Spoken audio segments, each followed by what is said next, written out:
my name is Ida, and I've decided to start a Booktube channel, and this is going to be my first video, which is super exciting. I've decided to join because I am basically spending all of my time on Booktube anyways, so I might as well join in on the fun.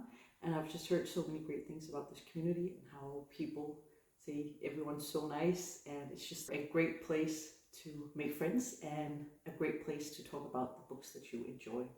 So I'm super excited about this, and I actually already bought a camera. Yeah, I know, like, I don't know who I think I am, but I forgot to buy a memory card, so this is gonna be on my phone. We'll see how it goes.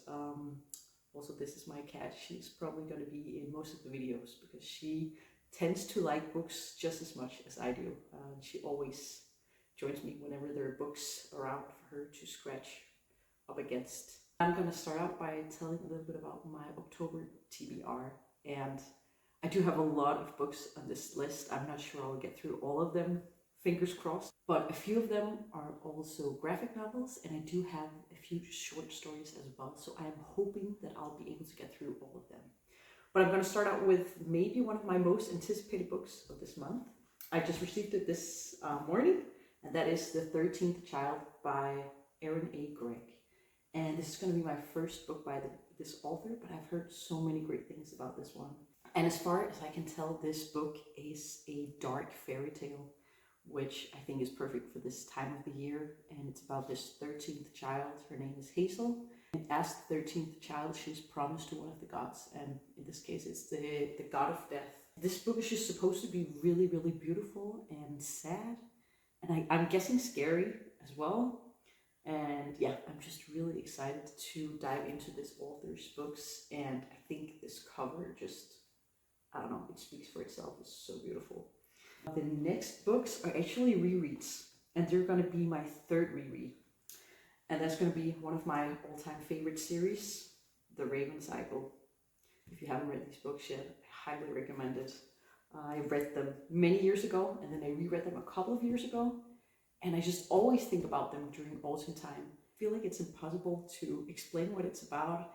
I'll put a few of like the funny summaries up here on the screen that I found on Pinterest, and then you can see like that's basically what the books are about. But what it's really about, I think, is friendship and the way these characters understand each other, or try to understand each other and help each other. And they're just very different people who just make sense together. It's definitely found family. I just really resonated a lot with the characters in different ways, and they just have a different kind of depth to them, I think, which makes these books hit so much harder. But yeah, I'm so excited to read them. I'm also a little scared, to be honest, because like my entire life and personality becomes these books whenever I think about them or read them. I'm insanely excited. Is it disturbing that she's right in the center? Also, she's more natural at this than I am, so that's unfortunate. And I'm also really excited about the book called Don't Let the Forest In. I, of course, forgot to look up the name of the author, but I'll put it on the screen. And I've heard being described as if you really like Ronan and Adam from The Raven Cycle, then you're gonna love Don't Let the Forest In. And that's all I needed to know. I just went straight ahead and ordered it, because I love books about boys being obsessed with woods. I don't know what it is. Like, I want them to become the woods. I want the woods to become the boys. I don't know. There's just something about it. So I'm really excited about that one, but it's not released until the end of the month, so who knows if I'll be able to finish it. I have just one middle grade book, and that is The Bewitching of Evelyn Jones by Phil Hicks. I don't know. I've read the first book in this series. There are 3 so far. It's this one, The Haunting of Evelyn Jones.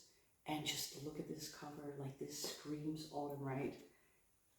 And I read this last year. I got it in Edinburgh and also read it there, and it was just the perfect vibes. What I really like about this series is, first and foremost, it's a middle grade book, so it's not that scary. And I do like my scary October books, but I'm not too big on horror and stuff like that. So these are just perfect for that. And this is the follow-up. In this one, she is on a vacation and she's near this Stonehenge, and she meets a girl called Hazel. And She's a little different from the people Evelyn normally meet, and I'm guessing there's something supernatural about this girl, so I'm excited to read that. I also just love like the covers of these books, and they have these really nice illustrations inside as well that just really help with the vibes of the books. I think this is going to be a quick read. Highly recommend this series, by the way, just because it's very cute, but it's also spooky. It's definitely spooky, just not terrifying. The other one is the queen, I think I would call her, of horror short stories, and that's Shirley Jackson, and this is just one of the collections of her stories. I picked this one up because it has The Lottery, which is Shirley Jackson's most famous short story. I've heard so many great things about The Lottery. I actually don't know what it's about. Everyone just tells me don't look it up, just read it, because otherwise it's going to take away the surprise. Always get goosebumps when I read her stories. Very excited about this one.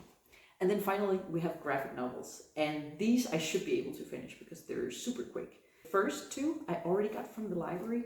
One is this one called Sheets that just looks so freaking cute. Sheets is about this 13-year-old girl called Marjorie who runs a laundromat, and she meets a ghost there.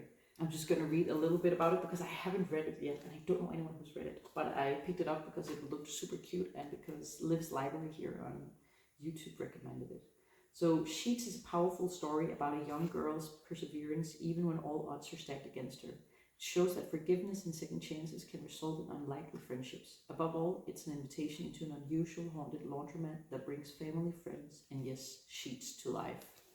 And I'm really excited. Like, the art style is super cute too. It's actually my first time looking through it.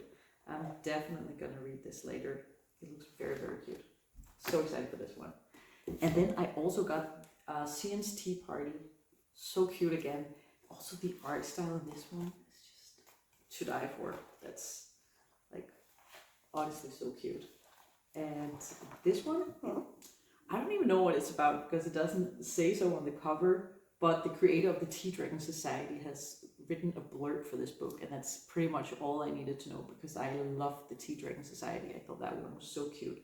And I can definitely tell that this is in the same category. And I think this was also recommended by Liv's Library. She had a lot of graphic novels to recommend, and I just went straight ahead and ordered all of them from my local library. I have also ordered Garlic and the Vampire and Garlic and the Witch, and it is what it sounds like. It's a story about a garlic that is really anxious, and the city decides that since she's a garlic, she's gonna be the one to woke up to the vampire. So she kind of has to overcome this anxiety and I guess become the hero of this little town, even though that's maybe not what she wanted to do, but that's something she has to do and something she conquers.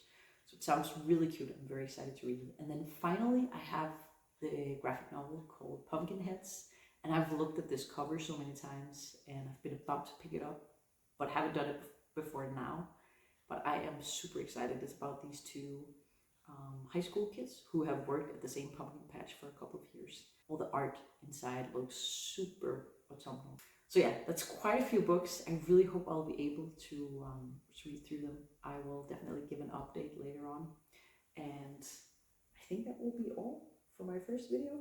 I want to thank you if you've finished watching it all the way through.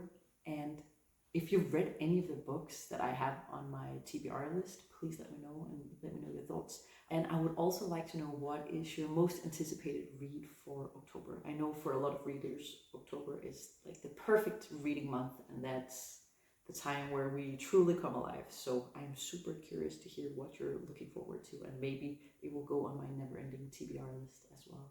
But yes, thank you for watching, and I'll see you in the next one. Bye!